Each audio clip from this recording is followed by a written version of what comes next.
internet yi ñu ngi leen di nuyuwaat bu baax di leen siyaare di leen ñaanal jàmm di sàkku ñaan ci yéen tey ñu ngi fii ci quartier Gurel Diadié ñu ñëw seet si suñu soxna si ndax mu ngi def liggéey bu am solo fii ci Tambacounda rawatina lu jëm ci xale yi mais balaa ñu ci dugg dama koy bàyyi mu présenté wu mbokku internet yi soxna si maa ngi lay nuyu. maa ngi lay fay Mouhamed. di la ziar bu baax. di nuyu mbokk internautes yi ñuy suivre. donc man maa ngi tudd Awa Dramé. nekk jàngalekat. professeur français histoire et géo. fii ci Tambacounda. waaw. donc en quelque sorte c'est ça et voilà je suis tambacoundoise. Awa Dramé nga nekk professeur FPS nga nekk fii ci Tamba. ngay jàngale. depuis professeur français. je m'excuse donc ngay jàngale depuis mën nañ xam tuuti sa parcours tuuti rek balaa ñoo dugg ci li ñu tax toog. waaw tey jii mbégte la. wax ci sama parcours. parce que comme ni ma ko waxee léegi nii. fii laa juddoo Tambacounda. j'ai fait ici mon cursus scolaire aussi. du collège 15 ans Bougou au lycée Mame Cheikh Mbaye de Tambacounda. bon fi nga jàngee. waaw fii laa juddoo màggee fi daanaka. sama famille aussi ñu ngi fi. donc ma pare dem université. donc j'ai pas trop duré là-bas ci laa ne def concours. école normale pour être professeur de français histoire et géo. alors bi ma génnee. affecté nañ ma fa un peu dans la sous-région. war nga ci biir Sénégal. un peu waaw. dem naa Fouta. J'ai fait le Fouta, le fin fond du Fouta même. Oui, Ourossogui. Ouais, quand même, c'était de belles expériences. J'ai eu à découvrir de belles personnes. Voilà, après, dem Dakar. Voilà, c'est par la suite que j'ai demandé à revenir à Tambacounda. Voilà. Ça dëkk maam. sama dëkk. Ok, kooku Awa Dramé. Donc ça fait un grand plaisir nga dalal ñu sa kër. ñu fas yéene waxtaanee ci li ngay yëngatu ndax gis nañ la ci réseaux sociaux bi nga impliqué wu bi. ngay sensibiliser les jeunes. D'accord. tey nga nekk ndaw une jeune femme donc gëm sa bopp lool. doon jàngalekat ban message avant tout ngay lancer ci say morom jigéen ñi ci tollu donc ban message ngay lancer exactement balaa ñoo dugg ci débat bi. donc à tous les jeunes du Sénégal, de l'Afrique, mais particulièrement du Sénégal oriental, à toutes les femmes aussi, je dis que ayez le courage de foncer, rien n'est perdu d'avance. Sachez qu'il y a toujours la possibilité d'aller de l'avant, chaque jour un peu plus. Malgré les difficultés, les obstacles que l'on rencontre, on peut aller de l'avant. Quand on a espoir et qu'on s'y met vraiment. On croit en vous, la jeunesse. Voilà. Merci Awa Dramé. J'espère que message bi jàll na te am na solo. Ok Awa Dramé léegi dañuy dugg ci waxtaan bi. ñu gis nga génn. nga jël benn yoon. ban yoon nga jël ak lan mooy objectif bi. voilà yoon bi ma jël. au-delà sama fonction jàngalekat. voilà j'ai mes heures perdues. maanaam moment yi nga xamante ne voilà c'est personnel quoi. Voilà defuma dara. donc ces moments-là. je le prends souvent pour faire des vidéos de motivation. maanaam def ay vidéos vraiment pour encourager les gens. parce que li ma ci poussé. c'est pas le nombre de vues que j'aurai sur les réseaux sociaux. mais en fait c'est la volonté d'allumer une étincelle, n'est-ce pas, à ces gens qui ont perdu courage, à ces gens qui vivent le désespoir dans les 4 coins du monde et qui n'ont pas de voix pour transmettre ces douleurs qu'ils vivent à ces âmes sensibles, ces âmes silencieuses du moins, qui vivent dans l'ombre, qui vraiment ont besoin de voix. ñi nga xamante ne soxla nañ ku leen waxal. ñu xam ne am na ñoo xam ne xam nañ ne ñu ngi dund yu métti. mais ñu am pas-pas. gëm ne loo gis ci àdduna mën na jeex. boo gëmee sa bopp boo góorgóorloo. aussi nga xam ne lu mu guddi mën na leer. looloo ma pousse ci def ay vidéo en fait. lu mu guddi mën na leer. Après. maanaam jarul muy métti ngay xaddi. waaw si nuit il fera jour noonu la ko tubaab di waxee. donc loolu moo ma pousse tey may def ay vidéo souvent. bu ma toogee defuma dara. souvent j'ai de l'inspiration. parce que je pense à ces gens. des fois je les rencontre des fois am na ñoo xam ne je sens que daal ça ne va pas. même bu ñu la ko waxul boo leen gisee. ils ont le regard fatigué. tu sens que la vie en a fait des voilà, des combattants en fait. Ils ont besoin de voir ces gens-là. Okay. Voilà, donc loolu moo ma ci pousse. may def souvent ay vidéos et je sais que ça touche des personnes parce que am na ñi nga xamante ne ils me le manifestent. dañ ma koy wax très souvent. Et je pense que chaque âme touchée est une mission accomplie. Parce que c'est ce dont le monde a besoin aujourd'hui. tey adduna bi loolu lañ gën a soxla. ndax boo déggee développement pour mu am il faut que nit ki d'abord intérieurement mu am bien-être. voilà xel mi dal. mu am organisation. qu'il n'y ait pas de chaos dans ses pensées. parce que désorganisation boobu mën na créer dépression. mën na créer des troubles mentaux. moo xam ne fréquent na de nos jours. voilà loolu yëpp li koy indi. mooy amoo ko waxal. yaakaar nga ne li ngay dund kenn xamu ko. mais il y a des gens yi nga xamante ne yàlla may na leen buñ la xoolee. mën nañ xam. c'est pas de la psychologie mais voilà loolu boo amee tuuti flair boobu. boo gisee nit mën nga jàngat situation yu mu nekk. boo ko mënee dimbale. noo ko mënta defee muy ci wax. muy ci jëf. je pense que dina ko toucher en fait. ouais c'est ça. mais tey dañoo toll ci jamono boo xamante ne dañuy naan Sénégal. ko waxal mu weer la. mais est-ce que nit yooyu tamit demuñu ba au fond ñu gis ne takk moo gën voilà. ouais on n'en disconvient pas effectivement. parce que dañoo toll ci jamono boo xam ne comme ni nga ko waxee.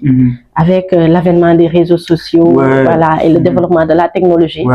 tey da ngay wax voilà. mu nit xamal la waxal la. voilà def génn yàq la jaay la àdduna fekk c'était pas ton objectif. alors dans ce cas-là donc c'est difficile. pour que ñu jàppale ces gens-là parce que ils ont eu des expériences. peut-être que soo gisee amatuñu courage. mettre à nu le problème. c'est parce que ils n'ont pas eu de main forte mais ils ont eu des gens qui les ont poussés. dans le précipice. waaw donc looloo tax tey ji yombut wax. mais moo tax booy wax. il faut toujours bul nit ki nga xamante ne yow sentir nga ne mi ngi dund lu métti. même bu la ko waxul. tey vidéo bi muy seetaan ngay def. mën na ko soulager quelque part. même bu la waxul dara. yow di nga xam ne fii am na xol bu sedd. di nga xam ne fii am na koo xam ne il veut quitter le point A pour aller un point B. ouais il sait qu'il y a de l'espoir. il sait qu'il y a des awa qui sont là vraiment qui peuvent les aider en les motivant. Donc c'est un plaisir de le faire. Ouais. C'est à travers les expériences vécues. Voilà les coups bas de la vie. Que j'ai eu vraiment le besoin de réveiller les gens mais d'aider aussi les gens surtout. Ouais parce que bëri na koo xamante ne tey yaa ngi wax problème. mu ci soulager boo génn ci. effectivement te gisoo ko. pourtant xëy na waxu la ko sax mais li nga wax gis na ci boppam. du jeex. est-ce que mus nga dund lu mel noonu nga def vidéo nit woo la mu ne la man li nga wax nii man dund naa. waaw personnellement. ça m'est arrivé yàggul sax. benn waaye mi ngi dëkk bitim réew. mu woo ma ne ma moom jabar ji dafa décédé. il n'a presque personne dans sa vie actuellement. mais tey ji bu xoolee samay vidéo day am courage continuer à se battre dans la vie. mu ne jabaram moo nekkoon xaritam moo nekkoon léppam quand il est décédé donc waaw des fois voilà il vit des moments sombres quoi mais bu dégloo samay vidéo rek da koy delloo xam ne ba léegi rien n'est possible. waaw effectivement ma ne ko su baaxee rek yàlla la waaw dañoo am yéene et puis gëm leen seen boobu nañ xam ne dara jeexut àdduna moom loo yootu rek mën nga koo jot li bon mooy nga daanu bañ a jóg moom mais boo daanoo même booy faxastalul ba jógaat waaw tant qu'il y a vie il y a espoir c'est ça quoi. kon tey ñi nga xamante ne dem nañ boo amatuñu yaakaar. lan nga leen di wax. ñi nga xamante ne tey dem nañ ba amatuñu yaakaar. ils sentent que ils n'ont aucune once d'espoir par rapport à leur vie. qu'ils sachent que rien n'est perdu d'avance. chaque moment chaque minute. peut être un changement pour eux. L'essentiel est de savoir à qui se fier. C'est-à-dire quand on vit dans une société où vraiment la méfiance règne, où il y a plein de choses, la trahison, les déceptions règnent, il faut savoir à qui se fier. Voilà, il faut savoir il ne faut pas avoir confiance. C'est ça. De n'importe qui. À n'importe qui. Donc, il faut savoir choisir les gens qui nous entourent. Il faut savoir aussi parler là où il faut, comme il faut et quand il le faut. C'est très important. Savoir parler. Ouais, là où il faut, quand il faut, avec qui il le faut. Maanaam su ma waxee loolu mooy tey jii ñu nekk ci àdduna goo xamante ne kenn xamul kan mooy kan. nga xam ne dund nga ay jafe-jafe àdduna. dund ay déception. ou bien nekk ci ay problème. te ragal nga tey jii comme ni ñu ko waxee sànq nga wax ko tey Awa dem wax ko Fatou wax ko Demba wax ko Ismaïla. il est important voilà nga xool yow nga choisir sa milieu de fréquentation. maanaam nga xool ñi ngay waxal. ñi nga xamante ne tey jii leer na la ne même bu dee benn nit la ou ñaari nit. ñii kat mun nga waxtaan ak ñoom. à cœur ouvert wax nañ say jafe-jafe du bëri donte ne du bëri mais dina la leer ne suñ la soulagé wul aussi dina la utal solution donc foofu laay waxee. ok am na solo soxna si xëy na li ñuy wax li duuf ci nag bi xajul ci cin bi mais c'est très important mais tey man beneen question bi ma am li la motivé dëgg-dëgg ba nga lancé wu ci domaine bi lan la. waaw li ma motivé mooy li ma wax sànq dama am ay jaar-jaar xam ay nit yi nga xamante ne dañu am yàlla daf ñoo boole muy ay xarit muy ay àndandoo ñi nga xam ne ils ont traversé des moments difficiles am ñenn ñi nga xamante ne tey jii alhamdulilah am ñi nga xamante ne ba tey ils continuent de traverser des moments difficiles waaw donc nga xam ne ils se battent voilà ils commencent à voir le bout du tunnel aussi man aussi à partir de mes expériences personnelles je suis que ne nit ki tey jii mën nga nekk ci yenn jafe-jafe yi mais il faut savoir renaître de ses cendres tel un phénix maanaam tey jii da nga xam ne mën na nekk boo góorgóorloo mën na changement mën na am voilà donc loolu yëpp moo tax tey jii ma jël décision lancé wu ci lii te tamit en tant que jàngalekat j'ai eu à avoir des expériences par rapport à voilà côtoyer des enfants qui vivent des situations très déplorables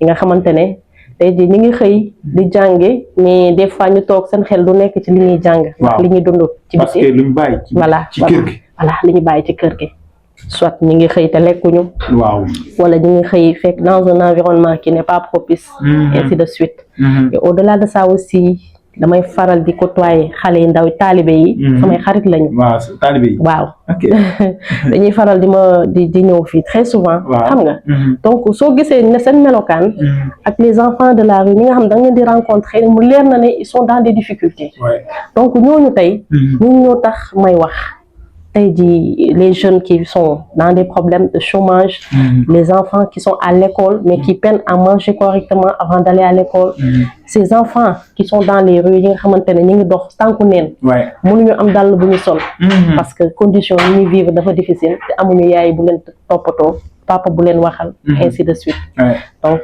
souvent je fais ce que je peux voilà dinaa def ay actions tant que nag benn loxo kese day métti mais xam naa ne mënuma jeexal problème yooyu à moi seul dans ce monde mais su ma waxee xëy na dina am ñeneen ñu ma fekk si lancé boobu te aussi di nga bay sa waar aussi c'est ça parce que comme niñ koy waxee balaa ngaa laaj lan la sa réew defal waxal d'abord loo defal tout à fait donc c'est très important boo xoolee tey jii looloo tax koñ bi mën naa ne yàgg naa fi yàgguma fi mais bu ma rombee xale yi madame xam nga parce que dañ dem ba voilà le fait que ñu ñëw yaay xale yi exactement suñu yaay boobu mi ngi noonu c'est ça c'est important donc am na solo d'ailleurs vraiment mais tey ci say élèves wala ci sa parcours yow mus nga ci li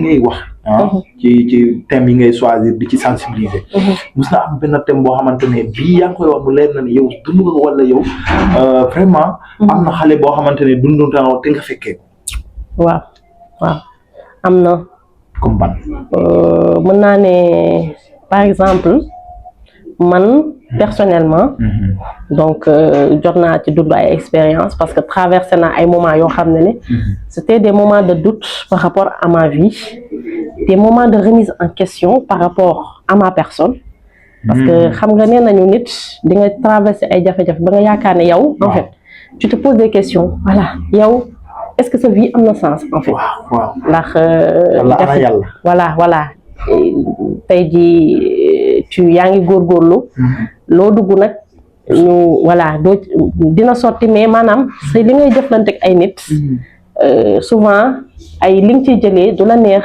alors que tu voilà des trahisons des déceptions voilà donc côté boobu kon tolloo nga ci mais loolu c'est normal gars di war mais ñii di gor voilà des coups bas comme sànq ni ma la ko waxee da nga koy gis ci bërëbu liggéeykaay xam nga gis ko fi ngeen ci bërëbu liggéeykaay ngay gis des fois waaw am koo xamante ne yéen bokk liggéey mais mu ngi topp say tànk waaw parce que harcèlement bi c'est tu sais harcèlement dafa bëri façon tey ji nit ki mën na la gis mu gis na yaa ngi solo voilà ça va quoi yaa ngi dawal benn oto yaa ngi am une vie voilà ça va yaa ngi solo daal ku la gis du la ne ma du la yéene sarax et tout loolu si bien-être la bokk donc mu jàpp ne da nga koy jaay am na loo koy jaay fekk alors que du loolu voilà c'est pas ça bëgg sa bopp la voilà bëgg sa bopp la donc finalement yow bu fekkente ne tu n'as pas fléchi wala jéemoo yërumtalu wala yaa ngi topp sa ligne droite gisul benn kenn ci leen voilà yaa ngi ñëw def sa liggéey ñibbi nga dem sa yoon gisuñ ci yow tristesse gisuñ ci yow am nga problème souvent loolu mën na créer benn faiblesse ils ont toujours envie de te voilà def la voilà ñun occasion bu ñu mënta am dinañ ko jéem a saisir pour mettre la à terre wala jël ay nit teg ko sa kaw xam nga juste pour fléchir loola la blesser la voilà parce que dañuy jàpp ne voilà tu es quelqu'un d'insensible wala da nga nekk nit koo xamante ne yow faale woo dara donc loolu ça dérange souvent waaw souvent dañuy soxla koo xamante ne da leen di accorder importance yenn importance yi donc di leen bàyyi xel et tout alors que voilà dans la vie am na fooy toll tu n'as pas ce temps là waaw donc souvent ça crée des donc yow dund nga loolu d'ailleurs kon yow loolu rek expérience la da ci am solo donc mais nag tey dañoo newoon dañuy ñëw seet si la def entretien bu ndaw mais par la suite incha allah xam naa dinañ gën a yaatal incha allah gunge wante ci développement personnel yi ndax da ciy am solo jàpp naa ne nit ñi bëri soxal nañ lii am na koo xamante ne tey dem na boo amatul yaakaar am na koo xamante ne dem na boo croiser le bras ne dootuma def si effectivement waaw parce que peut-être lu mu dund la wala am na ñoo xamante ne sax comme sànq élèves yi ngay wax noonu am na élève boo xamante ni li ko traumatisé bi mu yeewoo gis papam di dóor yaayam. dëgg la am na. tey parents yooyu lan nga leen di wax. waaw parents yooyu message bi ma leen di adressé mooy ne doom sàmm la. tey ji problème du ñàkk mais nuñ ko mën a nëbbee xale yi rek mu gën. ndax tey doom xale lépp li nga xamante ne gis na ko mbaa mu dégg ko. dina mel ni plus supportable ci xelam. xale du fàtte xale lu mu gis. c'est à vie du ko fàtte mooy li loo ko defal lu baax aussi du ko fàtte loo ko def lu safaanu aussi du ko fàtte donc c'est très important que s'il y a des accrochages dans des couples ñu fexe nëbb ko xale bi à telle enseigne que voilà xale bi du ko indil traumatisme du ko indil benn jafe-jafe bu demee classe xelam dina nekk ci li muy jàng c'est très important waaw kon loolu am na solo jàpp naa ne parents yi war nañ bàyyi xel ci loolu parce que bu ñaar parfois da ngay gis parents yi di xuloo di saagante tey boo taxawee saaga sa jabar ëllëg sa doom bu saagee waroo ko wax bu saaga doo mën a wax parce que yow yaa njëkk xàll yoon bi yaa ko woon ne lii c'est normal donc là c'est fini lui aussi il va se dire que voilà c'est normal mon père l'a fait c'est ça damay saaga kooku pour nga dindi ko ci loolu dina jafe waaw souvent il devient un révolté aussi ndax danaan voilà comme mon papa fait ça moi je vais le faire c'est ça souvent surtout am na solo donc tey donte ne dañ laa bett mais amaana ñàkkul ne am na tey aussi benn jàngat boo waroon joxe à travers l'internet ñu mën ci jëriñu ban lay doon waaw jàngat bi may jox li may wax rek am nos chers internautes mooy ne tey jii nit ñi koo gis am na tey jii li nga xamante ne mi ngi koy wëyaale ci loo xamante ne bëgg na soxla na ku ko leeral yoon bi wala ku nga xamante ne dina ko indil lu positif dans sa vie boo xamante ne bu ko mënul jàppale sax ci action mais dina ko jàppale ci positivité waaw psychologiquement donc nañu moytu di sonal nit ñi di def nit ñi yenn actes maanaam c'est-à-dire sonal maanaam su ma waxee sonal nit ñi maanaam nga yokk nit ki nga fekk ko nee nañ nit ki boo ko wàññilul problème yi mu am bu ko yokkal voilà en fait soyons positifs dans le monde chacun a ses propres problèmes mais bu fekkente ne on veut faire transférer nos problèmes aux gens qui ne nous ont pas fait vivre ça day métti te loolu dafa am souvent da ngay gis ku yeewu de mauvaise humeur wala koo xamante ne dundam voilà xëy na am na ci ay jafe-jafe mu xool benn Awa comme elle est toujours souriante voilà dafa cool tranquille non kii elle a une belle vie ça c'est pas normal moi je souffre elle doit souffrir aussi te loolu dafa bëri donc loolu indi mooy soxor voilà mooy indi harcèlement mooy indi jalousie mooy indi anyway bëri na waaw nañu soyons positifs dans la vie aussi sachons que vraiment un bienfait n'est jamais perdu lépp loo def lu baax rek yàlla mën na la ko delloo au centuple mais lépp loo def lu bon aussi on ne récolte que ce que l'on a semé voilà loolu lay olof di loo ji rek moom ngay récolter quoi voilà c'est ça ok vraiment ça fait un grand plaisir comme ni ñu ko waxee sànq xam naa tey dañuy yam fii d'accord lan ngay tàggatoo maa ngi lay nuyu yow Mohamed en personne vraiment di saluer tey ni nga ma ñëwee bette ma nii ndax tey jii néew na ay nit yi lay gis ngay def ay action ñu xam ne lii wax dëgg yàlla mi ngi changé am na loo xamante ne mi ngi koy changé am na benn touche benn apport bi ngay indi ci société bi lu positif ñu ñoo fekk la si donc jokkoo ci ak yow échanger si ak yow donc c'est pourquoi je dis que je te remercie infiniment et au-delà de ça ñu xam ne àdduna bi lépp loo xamante ne rek métti na tey mën na neex suba na nit ñi gën a góorgóorlu bañ a lâcher bañ a jàpp ne tout est perdu d'avance ñu góorgóorlu ndax fii bu baaxul fee mën na baax ñu xam ne aussi yàlla ñëpp la fi nekkal il faut avoir espoir il faut vivre savoir vivre dignement les moments de douleur mais aussi savoir se relever mais il faut pas tomber et refuser de se relever ça veut dire que am na ñoo xamante ne tey ñu ngi dox nii mais seen dund amul sens ndax jàpp nañ ne voilà jarul may de góorgóorlu parce que fii du ma fi dépassé voilà du ma fi dépassé wala mënuma maa ngi xëy di ut di déposer ay CV di kii dara ñëwut donc man xëy na voilà sama vie daal c'est foutu en l'air non il faut y croire xam ne continuer à persévérer savoir que il faut avoir de la détermination dans la vie et être positif bu soobee yàlla tout peut changer un jour. Inch'Allah. Merci kontaan nañ vraiment ñun aussi c'est un grand plaisir ñu ñëw fekk la fi te aussi ñu ngi lay dénk suñu bopp di la wax ne lii à chaque fois saay boo ko soxlaa ki ñun ñu soxla ko Inch'Allah dina doon un grand plaisir pour ñu partager ci parce que ñun lii mooy suñu objectif mooy fekke ndaanaan yi fu ñu nekk ak ñi jëriñ nit ñi ñu fexe ba présenter leen nit ñi pour ñu jëriñoo ci ndax comme ni nga ko waxee xel du doy te aussi expérience moom à chaque fois da nit ki da nga kaa war a wut une fois nga jàpp ne xam nga jàppal ne jour boobu nga xamul tout à fait tu vois donc c'est un grand plaisir ñun aussi vraiment kontaan naa bu baax a baax jërëjëf Mohamed kontaan naa aussi kon mbokk internet yi ci lañ leen andiloon tey incha allah ñu joxaat leen di tëjee ba beneen émission ak beneen invité jërë ngeen jëf